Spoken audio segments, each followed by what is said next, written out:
A lot of people think that solar doesn't work on metal roofs, but it does. In some applications, it's pretty cool. You don't even have to penetrate the roof.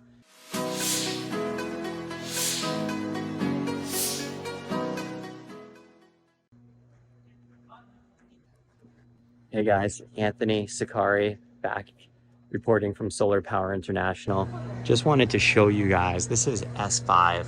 This is the vendor we use for all of our standing seam metal roofs or corrugated roofs. And the cool thing is, a lot of people think that solar doesn't work on metal roofs, but it does. In some applications, it's pretty cool. You don't even have to penetrate the roof.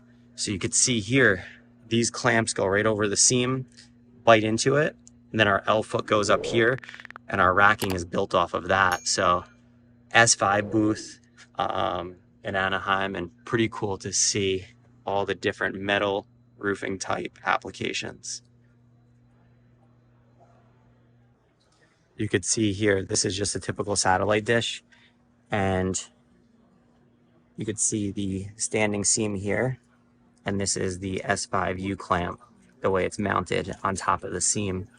And the beauty about that is there's no penetration in the roof.